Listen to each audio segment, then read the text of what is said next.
Vous écoutez Europe 1, il est 8h18. L'interview politique d'Europe 1. Jean-Pierre Elkabbach, vous recevez ce matin l'historien Jean-Noël Jeanneney. Il avait notamment présidé la mission de célébration du bicentenaire de la Révolution française. Messieurs, c'est à vous. Et c'était quel succès à l'époque. Bienvenue Jean-Noël Jeanneney, bonjour. Bonjour. Tout est donc en place sur les 5 plages de Normandie. Aujourd'hui, en temps réel et sous nos yeux, nous allons voir se mêler à la fois le passé et l'avenir.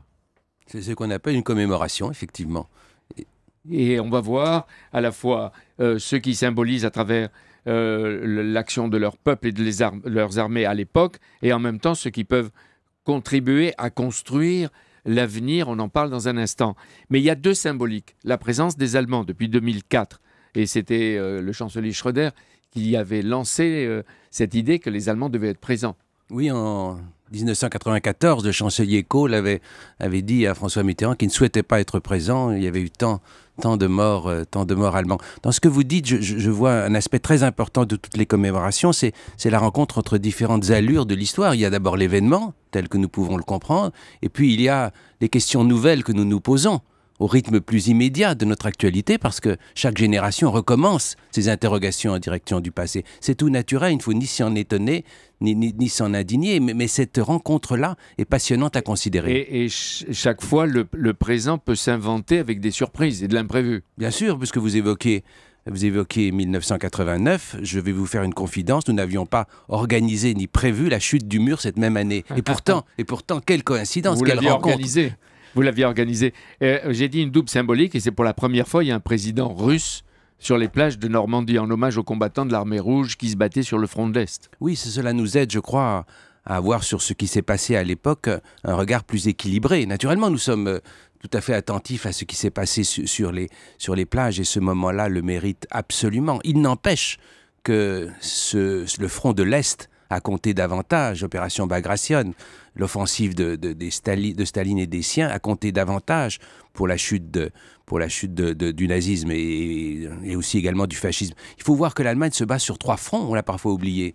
Il y a le front naturellement de l'Ouest qui nous occupe aujourd'hui, il y a le front italien du Sud, et puis il y a l'Est où les forces sont plus lourdes, et naturellement, il est intéressant de noter que dans l'esprit même des dirigeants, je veux dire de Churchill et de Roosevelt, dès ce moment-là, on anticipe sur ce qui se passera après. Je vous parlais des différentes allures de l'histoire. Il y a l'immédiat de ce sacrifice, tellement visible, tellement sanglant, tellement dramatique, mais il y a aussi la prévision de ce qui se passera avec l'arrivée des Rouges. Et déjà, d'une certaine façon, on anticipe la guerre froide. Vous voyez pourquoi l'histoire est si intéressante? Oui, mais à cause de cet entrelac des vitesses. Et alors, il y a la commémoration. Est-ce que ça provoque sur les communautés nationales et les consciences nationales de chaque pays?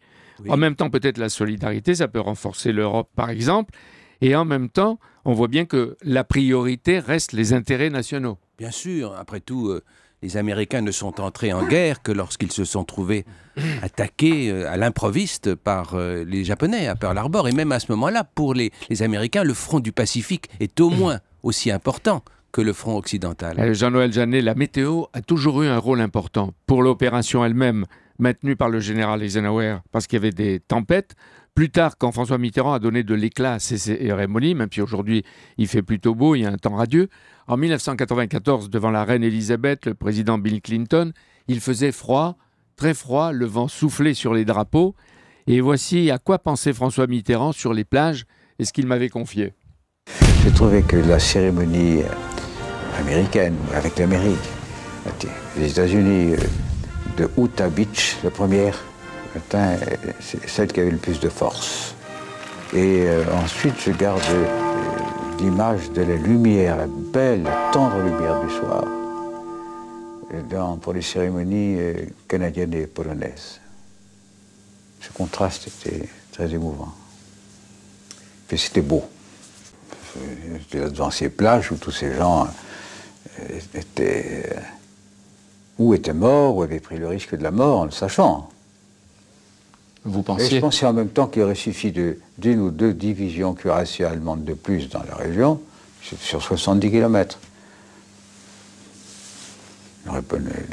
Les Alliés n'auraient pas pu résister. Donc les lieux inspiraient à la fois le souvenir et la réflexion sur ce qui s'était passé, où vous disiez il fait froid, c'est long. C'est long, je n'ai pas trouvé. J'ai trouvé que la première cérémonie s'est passée pour moi dans un bourrasque de vent Et je ne voulais pas avoir des manteaux, des lainages excessifs, à côté de Clinton qui avait juste sa veste, et puis moi aussi. Hein. Mais à un moment donné, je disais, j'ai eu tort. Enfin, rien de comparable. Nous étions là, nous, 50 ans après, dans le bien-être. Les soldats qui étaient là 50 ans plus tôt, c'était une immense aventure. Un drame terrible. En même temps, l'annonce de temps nouveau. Et les temps nouveaux, l'avenir, c'est peut-être plus d'Europe. Est-ce que c'est pour autant, Jean-Noël Jeannet, moins de nationalisme ? Je pense qu'il peut y avoir plus de patriotisme et moins de nationalisme. Il faut évidemment opposer farouchement ces deux notions. Il y a un patriotisme français et puis il doit y avoir un patriotisme européen. La symbolique des moments successifs, toujours intéressante à considérer, des commémorations est tout à fait parlante. En 1954, il y avait essentiellement une commémoration militaire avec les Américains. En 1964, De Gaulle avait souhaité qu'il y ait un bémol à l'émotion parce que les gaullistes n'avaient pas été associés, comme vous savez, à ce qui s'est passé. 70 ans après un événement de cette nature, est-ce que c'est un temps court pour les historiens ?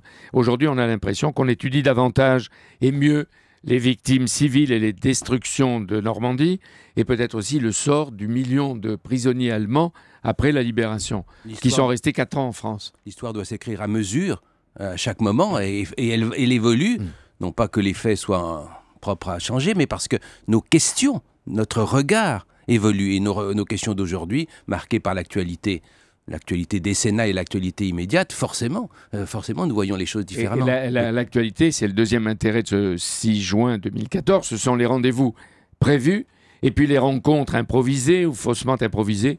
Par exemple, le président Obama ne veut pas voir Poutine, il va sans doute le voir et lui parler. Poutine commencera à dialoguer avec le président élu d'Ukraine, Poroshenko.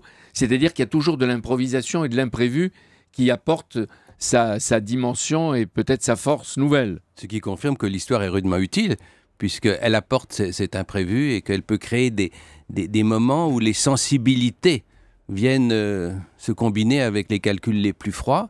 Et en somme, tout simplement, ça, c'est l'histoire des hommes. Oui, mais ce qui est intéressant, c'est de voir que le passé peut donner des chances à l'avenir. Oui, ça peut être une sorte d'épigraphe pour nos activités d'historiens. Et le président Hollande et la France offrent aujourd'hui leur hospitalité et leur médiation. Et à l'ère de l'arsenal nucléaire, une paix froide vaut sans doute beaucoup mieux qu'une guerre glaciale. Et qu'est-ce qu'on dit aux jeunes à partir de ces événements et de ce qu'on va voir aujourd'hui 6 juin 2014. On doit leur dire 2 choses. D'abord, comprenez ce qui s'est passé dans la complexité des temps, ne simplifiez pas. Et ensuite, retrouvez la latitude d'action, la diversité des possibles. Vous êtes des citoyens, donc vous êtes acteurs. À vous de voir que votre liberté, à partir de cette réflexion et de cette compétence, peut s'exercer à bon escient. Donc ce 6 juin sera une belle journée d'histoire et peut-être même donnera des signes pour l'avenir et d'une manière intéressante et nouvelle. Merci Jean-Noël Jeannet d'être venu ce matin sur Europe 1. Votre livre, La Grande Guerre, si loin, si proche, réflexion sur un centenaire, paraît aux éditions du Seuil. Merci à vous et bonne journée.